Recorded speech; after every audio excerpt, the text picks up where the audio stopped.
विनय न मानत जलधि जड़, गए 3 दिन बीत।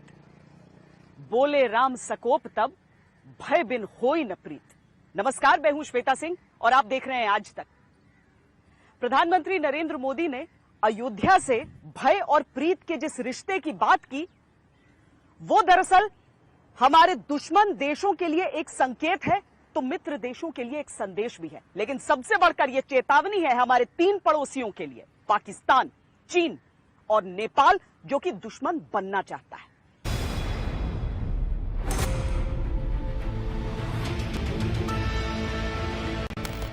एक तरफ शत्रुता पर अड़ा चीन और नफरत का खंजर लिए खड़ा पाकिस्तान है, दूसरी तरफ भ्रमित नेपाल है, बीच में श्री राम की संस्कृति को धारण किए खड़ा भारत है। विनम्रता और विनय के दिन पीछे छूट चुके हैं, अब प्रीत के लिए शत्रु खेमे में भय का समय है। भारत माता की जय। ये भी श्री राम की नीति है, भय बिनु होई न प्रीति। इसलिए हमारा देश जितना ताकतवर होगा, उतनी ही प्रीति और शांति भी बनी रहेगी। भारत की शक्ति का भय चीन में है तो अच्छा है।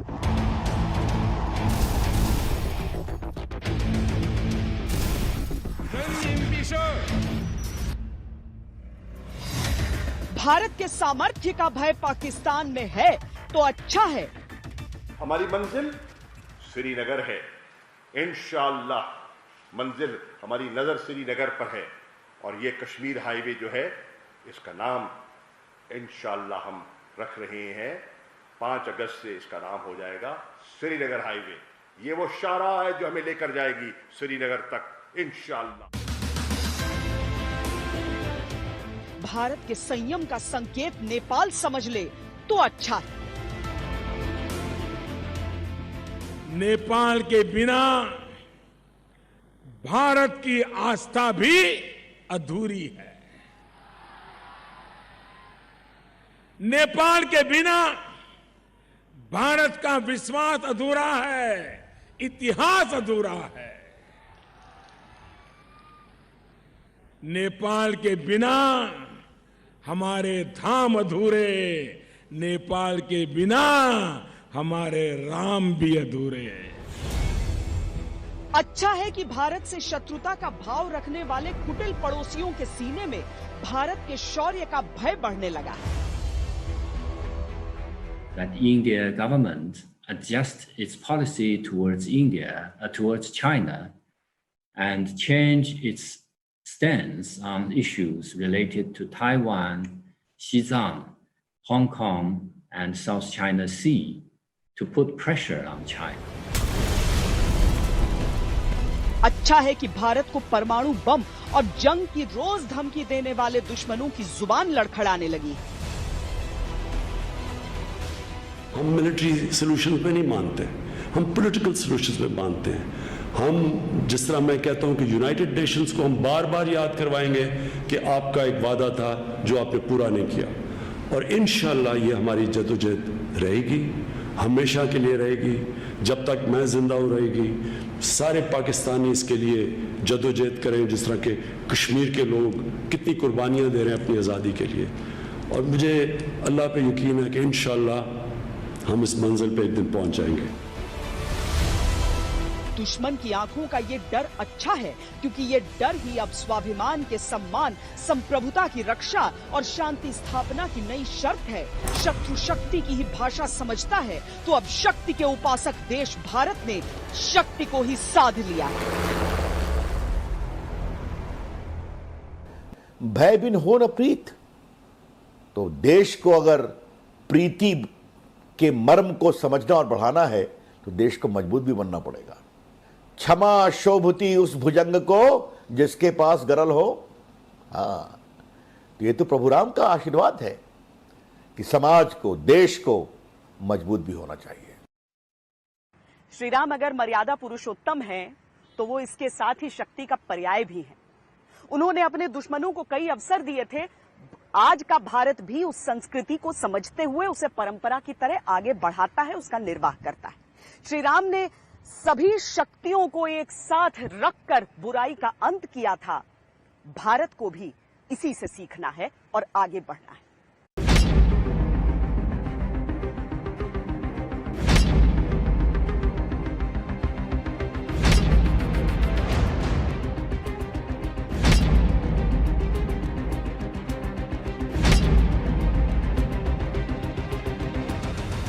भारत, अमेरिका, जापान, ऑस्ट्रेलिया यानी क्वाड ग्रुप कांपता है चीन इस क्वाड की ताकत से, क्योंकि उसे यह अच्छी तरह मालूम है कि जिस दिन इस ग्रुप ने एक साथ चीन के खिलाफ कार्रवाई शुरू की, वो दिन चीन के समुंदर में डूब जाने का दिन होगा।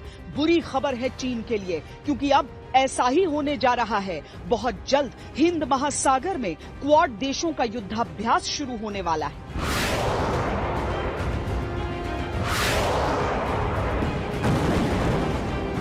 चीन साउथ चाइना सी में लगातार दादागिरी दिखा रहा है, लेकिन क्वाड की ताकत जिस दिन जवाब देने पर उतरेगी, इंडो पैसिफिक रीजन के समुद्र में चीन की सारी हेकड़ी डूब जाएगी। चीन बार बार भारत को क्वाड ग्रुप से हटने की अपील कर रहा है। भारत को पुरानी गुट निरपेक्ष नीति का पालन करने की नसीहतें जारी कर रहा है, लेकिन भारत पर चीन की चिंताओं और धमकियों का कोई असर नहीं। चीन जिस भाषा को समझता है, अब उसी भाषा में उसे समझाया जा रहा है। चाइना ने रिफ्यूज किया है कोई भी फर्दर डिसएंगेजमेंट के जो पेंगेंगसो इलाके में है उसके बारे में, और उन्होंने एक शर्त रखी है कि इंडिया भी स्टेप बैक करे इक्वल डिस्टेंस। ये डिसीजन लिया गया कि चाइना की ये शर्त बिल्कुल एक्सेप्टेबल नहीं है और अनटेनेबल भी है, क्योंकि जो भारत की कंडीशन है वो है कि जो स्टेटस को एंटी है उस पे जाना चाहिए, कंप्लीट डिसएंगेजमेंट होनी चाहिए और कंप्लीट रिस्टोरेशन ऑफ स्टेटस को होना चाहिए। चाइना ने शर्त रखी है, इसको मद्देनजर रख के तो ये जरूरी है कि भारत अलर्ट रहे और किसी भी चुनौती जहां कॉन्टिजेंसी के लिए तैयार रहना चाहिए। अब हम आपको भारत चीन सीमा पर एक ऐसी जगह पर लिए चलते हैं जो चीन की हसरतों का जीता जागता शमशान है। कहने के लिए तो वो एक आम सड़क है, लेकिन शुरुआती दिनों में वो चीन के लिए चुनौती थी। आज की तारीख में चीन समझ चुका है कि वो एक सामरिक चेतावनी है।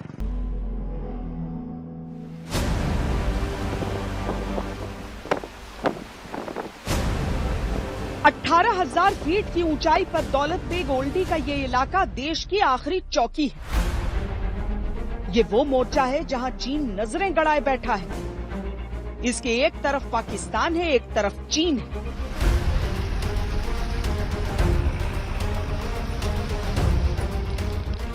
ये वही सड़क है जिसके बनने से चीन बौखला रहा है, क्योंकि इस सड़क के बन जाने के बाद चीन का पूरा सामरिक गणित गड़बड़ा चुका है। लेह से दौलत बेग ओल्डी को जोड़ने वाली इस सड़क की लंबाई करीब करीब 321 किलोमीटर है। ये सड़क चीन से लगने वाली एलएसी के साथ साथ दौलत बेग ओल्डी तक जाती है। इसकी लोकेशन को समझा जाए तो ये समझना मुश्किल नहीं कि चीन क्यों घबराया हुआ है। ये सड़क है दुर्बुक से दौलत बेग ओल्डी तक की, दूरी है 255 किलोमीटर। लगभग 14,100 फीट की ऊंचाई पर दुर्बुक का यही मार्ग दुर्बुक से श्योक और श्योक से दौलत बेग ओल्डी तक पहुंचता है। लद्दाख में काराकोरम की पहाड़ियों में भारतीय सेना की वो आखिरी चौकी है। 255 किलोमीटर से ज्यादा दूर यहां पर सीमा सड़क संगठन यानी बॉर्डर रोड्स ऑर्गेनाइजेशन पहाड़ों का सीना चीरकर सिपाहियों के लिए, सेना के लिए रास्ता इस समय बना रही है, और हम इस समय काराकोरम वॉरियर्स के क्षेत्र में। ऊंची पहाड़ियों, चौड़ी खाइयों, तेज धार बहती नदियों के बीच ये सड़क बहुत खतरनाक है। रास्ते में श्योक नदी समेत 2 बड़ी नदियां और दर्जन भर छोटे नाले हैं, जिन पर 35 पुल बन रहे हैं। कई पुलों को और सक्षम किया जा रहा है ताकि हर मौसम में सेना के वाहन बिना मुश्किल गुजर सके। समय हमारे साथ assistant executive engineer Sumit Shukla हैं। शुक्ला जी, इस ब्रिज के बारे में आप हमें क्या बता सकते हैं? ये 40 मीटर स्पैन का ब्रिज है जो कि तांगते नाला पे है और इसके 70R लोड क्लासिफिकेशन है इसका। टू लेन ब्रिज है ये और परमानेंट ब्रिज है, तो इसके बाद इससे कोई भी ट्रैफिक जा सकता है। दिन रात काम चल रहा है। जहां जरूरी है नए रास्ते बनाए जा रहे हैं। पहाड़ काटना मुश्किल है लेकिन काटा जा रहा है। डीएसडीपीओ रोड के सड़क निर्माण को गति देने के लिए ये अति आवश्यक था कि हम नई रोड निर्माण पद्धति का इस्तेमाल करें। ये मशीन्स जो हैं ये इटली से मंगवाई गई हैं और ये जो है सीमेंटिशियस बेस के लिए कंस्ट्रक्शन के लिए मंगवाई गई हैं। इससे जो है सड़क निर्माण को एक बहुत अच्छी गति मिली है और इसके कारण हम पिछले 2 साल में डीएसडीपीओ रोड में काफी हद तक जो है प्रोग्रेस कर पाए हैं। ये सड़क लद्दाख के दूर दराज के इलाके पर भारत की सैन्य ताकत को बहुत मजबूत बनाती है। चीन इसीलिए परेशान है। लेह से दौलत बेग ओल्डी की सड़क का हर हिस्सा सामरिक महत्व का है। यहाँ आबादी का नामो निशान नहीं। हालात बेहद जटिल हैं, लेकिन चीन की नीचता देखिए। खुद तो वो एलएसी के करीब तक सड़क बना चुका है, लेकिन भारत जब अपने क्षेत्र में ऐसा करता है तो उसे आपत्ति होती है। चीन की ये नीयत उसकी जमीन हड़पने की साजिश की पोल खोलती है। श्योक नदी पर बनाया गया ये पुल उसकी साजिश को जवाब है और वो एलएसी के पास भारत की बढ़ती ताकत को देखकर बहुत बेचैन है। 14,650 फीट की ऊंचाई पर ये लोहे का ब्रिज भारत के लौह संकल्प का प्रतीक है कि इंफ्रास्ट्रक्चर डेवलपमेंट बॉर्डर एरियाज में भारत के हित में है और राष्ट्र हित सर्वोपरि रखते हुए बॉर्डर इंफ्रास्ट्रक्चर का काम निरंतर चलता रहेगा। और 255 किलोमीटर लंबी यही सड़क डीएसडीपीओ रोड इसका प्रमाण है। श्योक नदी पर बना ये पुल हर मौसम में इस्तेमाल किया जा सकता है। ये पुल इंजीनियरिंग का बेजोड़ नमूना है। सेना 12 महीने इस पुल का इस्तेमाल कर सकती है। भारी से भारी वाहन इससे गुजर सकते हैं। मेजर दौलत, ये ब्रिज इतना यूनिक क्यों है? सबसे खासियत बात इस ब्रिज की कि ये 1400 feet long bridge permanent bridge है जो यहाँ पे कंस्ट्रक्ट किया गया था।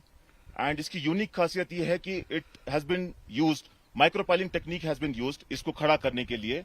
The bridge has 9 piers and 2 abutments and जो पियर्स है इसके और जो अबटमेंट्स है they are resting on micropiles and that is how the substructure of this bridge has been constructed. यानी आसान भाषा में इस ब्रिज को जब आप लोग बना रहे थे तो इसके लिए जो नींव की खुदाई की गई वो टेस्टिंग के लिए 1.5 किलोमीटर नीचे तक की गई थी। इस क्षेत्र में इस ब्रिज को गेम चेंजर भी कहा जाता है। क्यों? क्योंकि इस ब्रिज की वजह से अब सेना 12 महीने इसको पार करके, और चाहे छोटी गाड़ी हो या बड़ी गाड़ी हो, ट्रक हो या ट्रक से भी बड़ी गाड़ी टैंक हो, वो इसको पार कर सकते हैं। ये ऑल वेदर ब्रिज है और 70 टन लोड का है। चीन ने बार बार भारत की सहजता, सरलता का गलत फायदा उठाया, लेकिन अब भारत उस दौर से आगे बढ़ चुका है और चीन के सामने पलटकर सीना ताने खड़ा है। ये सड़क उसी स्वाभिमान की प्रतीक है। यहाँ सिर्फ हम 4 महीना काम कर सकते हैं, जून, जुलाई, अगस्त और सितंबर। उसमें भी सुबह 9 बजे से लेकर शाम को 3-4 बजे तक काम कर पाएंगे। इस समय भी आप ये देख सकते हो कि बहुत ज्यादा हवा चल रही है, टेम्परेचर बहुत ज्यादा नीचे जा रहे हैं। ये विटामिन सेट होने के लिए हमें 140 डिग्री के आसपास टेम्परेचर चाहिए और 120 से नीचे अगर चला जाता है तो ये ब्लैक टॉपिंग सेट नहीं हो पाता है। तो यहाँ काम करना मुश्किल तो है बट नामुमकिन नहीं है, तो हम उसको करके दिखाएंगे। दुर्बुक से दौलत बेग ओल्डी मोर्चे तक पहुंचने के लिए पहले सिर्फ हवाई जहाज ही एक जरिया होता था, अब सड़क है। कुछ ही घंटों में सबसे ऊंचे मोर्चे पर पहुंचने के लिए। चीन भय का वातावरण बनाकर भारत से शांति की उम्मीद रखता था।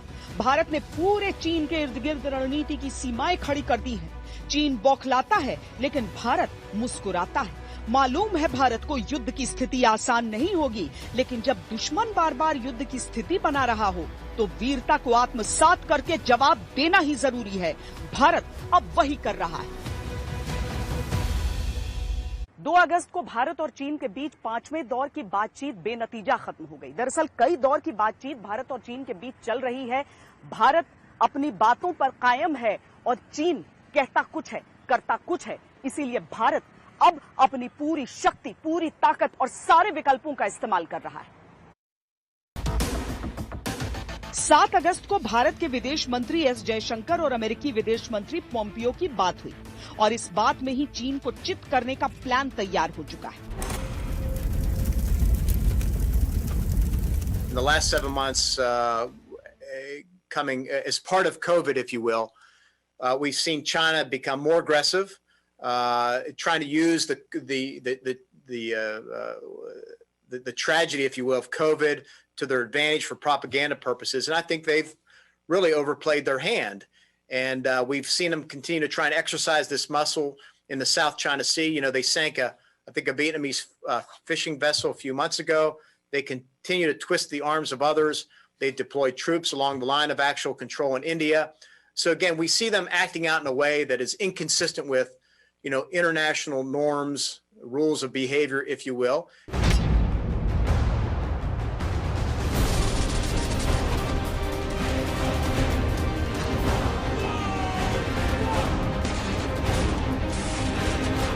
परमाणु मिसाइलों का परीक्षण, लड़ाकू विमानों की तैनाती, सैनिकों का बढ़ता जमावड़ा और हथियारों का जखीरा लेकर चीन सोचता है कि वो भारत को दबाव में ला देगा। लेकिन यह भारत है जो शांति के शास्त्रों के साथ साथ युद्ध के शस्त्र चलाना भी किसी से कहीं अधिक बेहतर ढंग से जानता है। भारत ने जो ताजा जवाब दिया है चीन को, वो उसकी हेकड़ी पर भारत की हिम्मत का हथौड़ा है। चीन के साथ संतुलन तक पहुंचना आसान नहीं, भारत को उसका विरोध करना ही पड़ेगा। यही नहीं, उसके खिलाफ मुकाबले के लिए भी खड़ा होना पड़ेगा। बॉर्डर पर उसकी हरकतों का असर व्यापार पर भी पड़ना तय है। बॉर्डर की स्थिति और हमारे रिश्तों को अलग करके नहीं देखा जा सकता और यही सच्चाई है।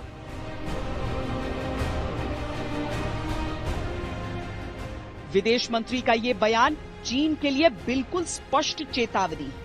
इस स्पष्टता में स्वाभिमान की शक्ति की झलक है और ये झलक ही चीन का नया डर है। झड़प का जवाब गलवान में दे दिया गया था, युद्ध की स्थिति का जवाब युद्ध के माहौल में दे दिया जाएगा और यही दिखती है भारत की वो शक्ति जो बीजिंग तक हलचल पैदा कर रही है। हम वो लोग हैं जो बांसुरी धारी कृष्ण की पूजा करते हैं, तो हम वही लोग हैं जो सुदर्शन चक्रधारी कृष्ण को भी आदर्श मान करके चलते हैं। इसी प्रेरणा से हर आक्रमण के बाद भारत और सशक्त होकर उभरा है। साथियों, राष्ट्र की, दुनिया की, मानवता की प्रगति के लिए शांति और मित्रता हर कोई स्वीकार करता है, हर कोई मानता है बहुत जरूरी है। लेकिन हम ये भी जानते हैं कि शांति निर्बल कभी नहीं ला सकता। कमजोर शांति की पहल नहीं कर सकता। प्रधानमंत्री मोदी की बातों को डिकोड करना मुश्किल नहीं। उदाहरण भगवान कृष्ण का हो या श्री राम का, शत्रुओं के लिए शक्ति और सामर्थ्य का संकेत साफ है।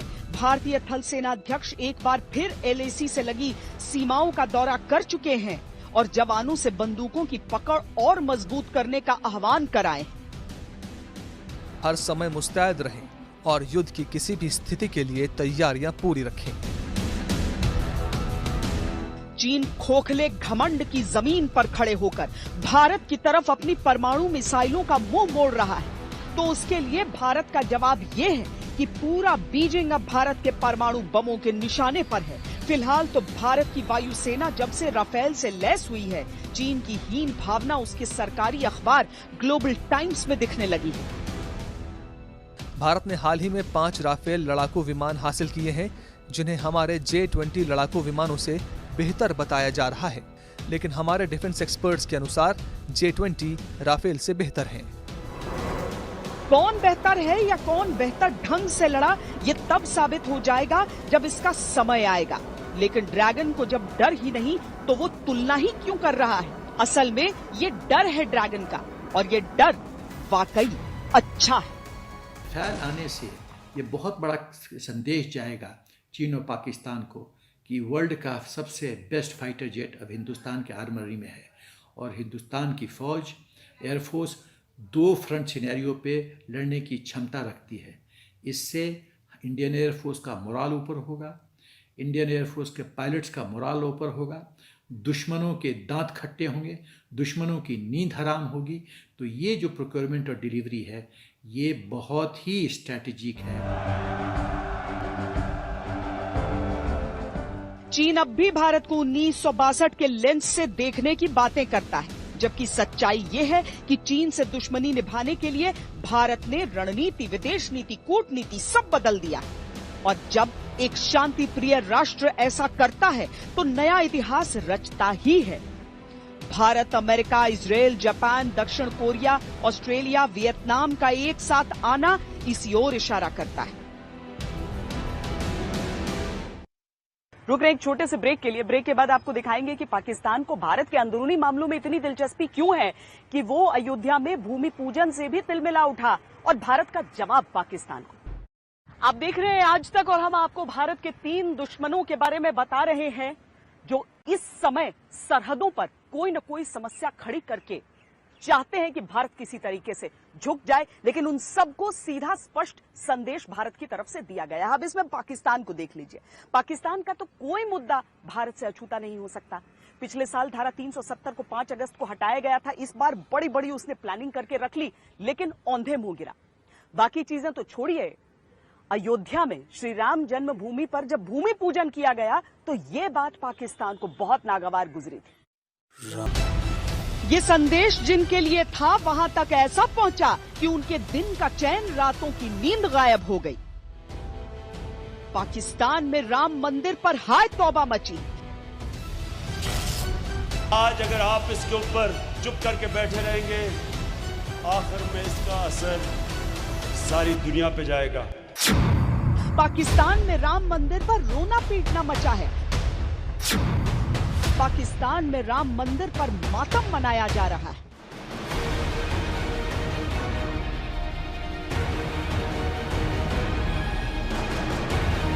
बिल्कुल गलत है, बिल्कुल इलीगल है, और हिंदुस्तान के साथ एक कदम चलने को तैयार नहीं है।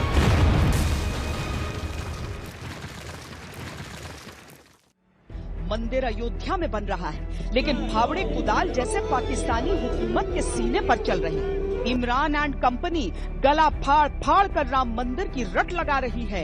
मंदिर से भी पाकिस्तान इतना डरने लगेगा, ये भला किसने सोचा था? और ये अगर आप देखें तो ये इनकी आइडियोलॉजी है। स्पीकर साहब, ये नजरिया इनका, ये नजरिया बेस है आरएसएस के नजरिए के ऊपर। इनके जो फाउंडिंग फादर्स थे आरएसएस के, गोलवाकर एक और उनके कई, उनकी आप पढ़ लें कि उनकी क्या आइडियोलॉजी है, जिस आइडियोलॉजी के सामने हम खड़े हैं। उनकी आइडियोलॉजी ये थी कि मुसलमानों को वो हिंदुस्तान से एथनिक क्लेंस करेंगे। उनकी आइडियोलॉजी ये थी कि ये जब आजादी मिलेगी ये सिर्फ हिंदुओं का हिंदुस्तान होगा। उन्होंने कभी भी ये नहीं सोचा कि ये सब जितने भी लोग वहां हिंदुस्तान में बसते थे, जितनी भी अकलियतें, ये सबका पाकिस्तान होगा। उनकी आइडियोलॉजी ये थी, और आज भी आप इनके फाउंडिंग फादर्स जो आरएसएस की उनकी किताबें पढ़ लें, इनकी बड़ी क्लियर आइडियोलॉजी थी कि ये सिर्फ हिंदुओं के लिए इंडिया है, हिंदू राज था। भारत में भारत के सर्वोच्च न्यायालय के आदेश के बाद भारत के संविधान के अनुसार अयोध्या में बन रहे मंदिर पर अगर पाकिस्तान के प्रधानमंत्री को ऐतराज हो सकता है, तो ये समझना मुश्किल नहीं कि पाकिस्तानी हुकूमत का दिमाग किस ओर सोच रहा है और ये सोच कितनी खतरनाक है। 5 अगस्त को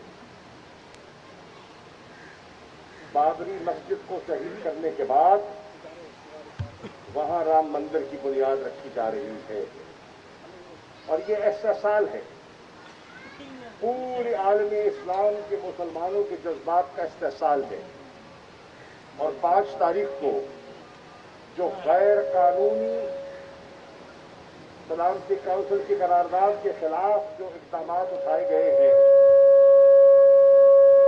और कश्मीरियों के जज्बात को मजरूह किया गया है, उस पर भी पूरी कौम यौम इस्तिस्क़ा का इरादा रखती है।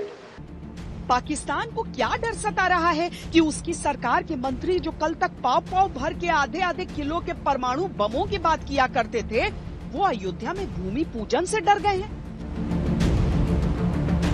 क्या हो गया है पाकिस्तान की हुकूमत को कि एक सुर में सब के सब राम मंदिर बनने से मातम के मोड में चले गए हैं। महाकाली महालक्ष्मी महासरस्वती स्वरूपाय हिंदुस्तान एक राम नगर बन गया है। आज हिंदुस्तान श्री राम के हिंदू दत्त का एक मुल्क बन गया, और वो सेकुलर हिंदुस्तान जिसमें आजादी और असूल और मजहबी रवादारी की बात थी, वो दम तोड़ गया है। और पाकिस्तान के तमाम मुसलमान, सारा आलम इस्लाम आज कश्मीरियों के साथ खड़ा है और हिंदुस्तान के मुसलमानों के साथ खड़ा है। संवैधानिक रूप से बनने वाले राम मंदिर पर हाय तौबा मचाने वाली यही पाकिस्तानी हुकूमत तब कान में रुई ठूंस लेती है जब उसके यहाँ ऐतिहासिक मूल्यों वाली सैकड़ों साल पुरानी बुद्ध प्रतिमा को नफरत के हथौड़ों से तोड़ा जाता है। तब इमरान या उसके मंत्रियों के मुंह से आवाज नहीं निकलती। जब पाकिस्तान में सिख गुरुद्वारों को तोड़ा जाता है, तब पाकिस्तानी परेशान नहीं होते। जब इस्लामाबाद में भगवान कृष्ण मंदिर की नींव को ढहा दिया जाता है।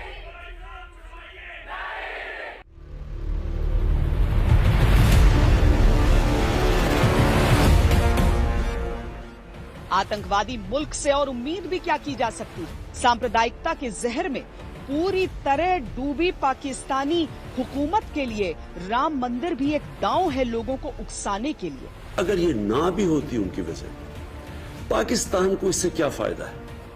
पाकिस्तान में खड़े होकर मजहबी उन्माद की जमीन पर पाकिस्तान चाहे जितना बोल ले, लेकिन जैसे ही उसकी आवाज पाकिस्तान से बाहर निकलती है, उसके हिस्से में सिर्फ जिल्लत और झिड़की ही आती है। और तो और अब कश्मीर मुद्दे पर पाकिस्तान का साथ निभाने के चक्कर में चीन भी अपमानित हो रहा है। चीन के साथ जो भारत की तनातनी चल रही है, उसे पाकिस्तान एक अवसर के तौर पर देख रहा है, लेकिन भारत से उसका डर इतना ज्यादा है कि वो खुलकर सामने नहीं आ पा रहा है। कश्मीर के चक्कर में बेइज्जत हुआ चीन।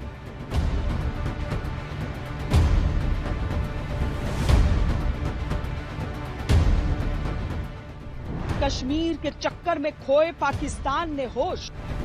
कश्मीर के चक्कर में पाकिस्तान संग बर्बाद होगा चीन। 5 अगस्त यानी वो तारीख जब भारत की संसद ने जम्मू कश्मीर को अप्रत्यक्ष दास्ता की बेड़ियों में जकड़े रखने वाली धारा 370 से मुक्त कराया था। पाकिस्तान का इस फैसले से कुछ लेना देना नहीं है, लेकिन उसकी सोच में पाप भरा है जो बार बार मवाद बनकर उसके मुंह से बहता रहता है। धारा 370 को हटे 1 साल हुआ तो पाकिस्तान ने इसे ब्लैक डे की तरह मनाया। मैं आज आपकी इस पार्लियामेंट के सामने जिम्मेदारी लेता हूं इस चीज की। मैं अब बनूंगा, अब ये समझे कि कश्मीर की दुनिया में आवाज उठाने वाला एम्बेसडर।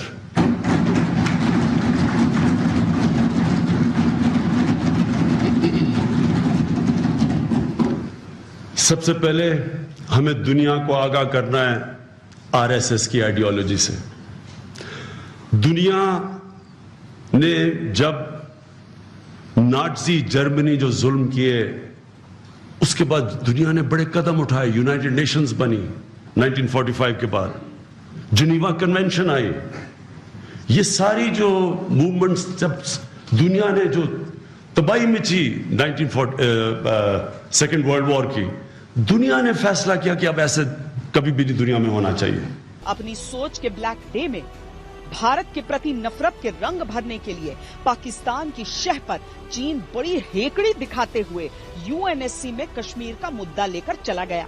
लेकिन दुनिया के लगभग सभी देशों ने इसे भारत का अपना मुद्दा बताया और खारिज कर दिया। चीन की हैसियत बताने के लिए ये काफी था। और यहीं चीन और पाकिस्तान दोनों को ये भी पता चल गया होगा कि भारत की अहमियत दुनिया की नजरों में क्या है। मैं यही कहूँगा, ऐसे बेतुके दावों के जरिए इन दावों की कोई कानूनी वैधता नहीं है, ना कोई इंटरनेशनल क्रेडिबिलिटी है। और पाकिस्तान ऐसे दावे करके इस बात की पुष्टि कर रहा है कि क्रॉस बॉर्डर टेररिज्म के जरिए वो ज़्यादा से ज़्यादा क्षेत्र को अपने कंट्रोल में लाना चाहता है। उनके ऊपर एक तरह से ज़्यादा से ज़्यादा क्षेत्र हासिल करने की एक सनक सवार है। पाकिस्तान आतंक के आईने में अपना ही दागदार चेहरा देखता है और दुनिया को उसे कश्मीर बताने की कोशिशें करता है। लेकिन कश्मीर की सच्चाई कश्मीर में ही दिखती है। मन की ढूंढ है, मौसम सर्द का, बाहर कम हूँ मैं, कश्मीर हूँ मैं। क्योंकि ये 370 हटने की वजह से हमें जॉब की बढ़ने की चांसेस बढ़ गए हैं और हमें लगता है कि हमें जॉब मिलेंगे। यानी कि बेरोजगारी है खत्म होनी चाहिए, वो है नहीं अभी। गरीब जो है वो गरीब से गरीब ही रह गया। एक तो ऊपर वाले की मार पड़ गई, वो कोरोना आ गया, इससे ज़्यादा प्रॉब्लम हुई। हो सकता था कुछ चेंज आता, लेकिन वो जो कोरोना ने हमें गिरा दिया सबको। तो अब थोड़ा बहुत यहाँ ताउन हमें फौज का मिल रहा है, थोड़े उधर इधर हम घूम रहे हैं। कल 70 हटाने से फ़ायदा तो होगा कि वहाँ से बाहर से आकर यहाँ पर अगर कंपनियाँ बनेंगी तो उसे हमें भी जॉब मिल सकती है। ये सुकून देख देख कर पाकिस्तान का मानसिक संतुलन अब गड़बड़ाने लगा। वो बदहवासी में इधर उधर दौड़ लगाता घूम रहा है। यहाँ तक कि जब उसके बार बार गिड़गिड़ाने के बावजूद सऊदी अरब कश्मीर मुद्दे पर OIC की मीटिंग बुलाने को राजी नहीं हुआ तो पाकिस्तान धमकी देने के अंदाज में आ गया, बिना ये सोचे कि आज भले चीन उसके साथ खड़ा हो, लेकिन अब तक वो सऊदी अरब की रोटी पर ही पल रहा था। $3 बिलियन दो मुल्कों से लिया हुआ है, अगर दोनों को ही आपको वापस करना होगा। ये नहीं है कि सिर्फ सऊदी अरेबिया का है। UAE और सऊदी अरेबिया एक जगह खड़े हैं और दोनों साथी हैं। सो आज हम सब अपने कश्मीरियों के साथ खड़े हैं। हमारे कश्मीरी बहुत मुश्किल वक्त से गुजर रहे हैं।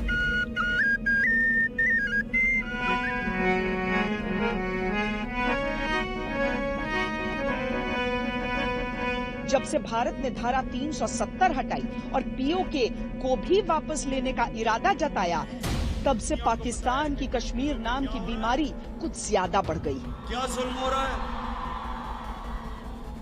हर जगह से मुंह की खाने के बाद अब वो कश्मीर के नए नक्शे के जरिए अपने टूटे मनोबल को आराम पहुंचाना चाहता है। ये तमाशा पाकिस्तान के दिल को बहलाने के लिए कुछ हद तक काम भले कर जाए, लेकिन भारत के लिए यह खोखली और बेसिर पैर की कवायद है और भारत इसे बिल्कुल भी सीरियस लेने के मूड में नहीं है। दुनिया के सारे टॉप लीडर से बात की, उनको बार बार समझाया। डोनाल्ड ट्रंप को 2-3 दफा समझाया कि कश्मीर कितना खतरनाक है दुनिया के लिए, फ्लैश पॉइंट है। चांसलर मर्कल, जर्मनी की बोरिस जॉनसन, इन सब से मैंने खुद बात की। पाकिस्तान के अभी और बुरे दिन तब शुरू हो जाएंगे जब अक्टूबर में वो FATF का सामना करेगा। भारत तब एक बार फिर उसके आतंकी चरित्र का कच्चा चिट्ठा खोलेगा। करीब 2 साल से ग्रे लिस्ट में चल रहे पाकिस्तान की स्थिति तब और खराब होना तय है और ये डर पाकिस्तान को बेचैन कर रहा है। राम मंदिर का निर्माण, धारा 370 की बरसी ने पाकिस्तान के पेट में एसिडिटी बढ़ा दी, लेकिन उसका हाजमा तब से ही बिगड़ने लगा था जब से राफेल लड़ाकू विमान भारत पहुंचे थे।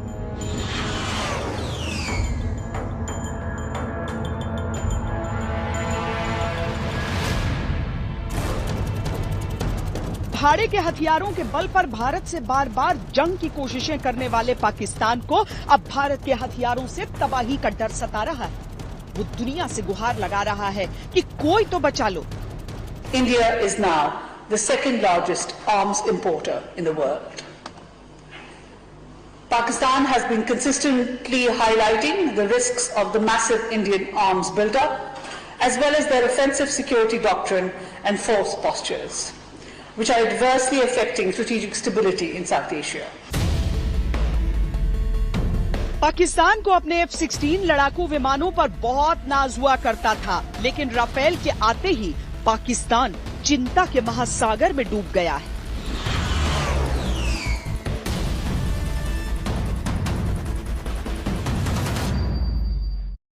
चीन और पाकिस्तान से तो भारत युद्ध लड़ चुका है, वो तो घोषित दुश्मन देश हैं, लेकिन मित्र देश नेपाल का रुख चौंकाता है। नेपाल के लिए क्या है पीएम मोदी का संदेश, दिखाएंगे इस ब्रेक के बाद। आप देखते रहिए आज तक।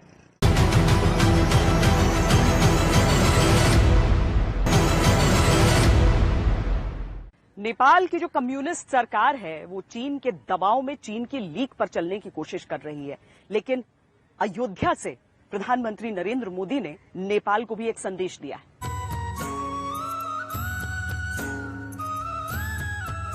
नेपाल श्री राम की ससुराल, करोड़ों भारतीयों और नेपालियों के बीच सदियों से रोटी बेटी का रिश्ता रहा है। यही कारण है कि प्रधानमंत्री मोदी ने अयोध्या से चीन और पाकिस्तान के लिए भय बिन होई न प्रीत का कठोर संदेश भेजा, लेकिन नेपाल के लिए प्रीत की पाती भेजी। श्रीलंका में रामायण की कथा जानकी हरण के नाम सुनाई जाती है और नेपाल का तो राम से आत्मीय संबंध माता जानकी से जुड़ा है।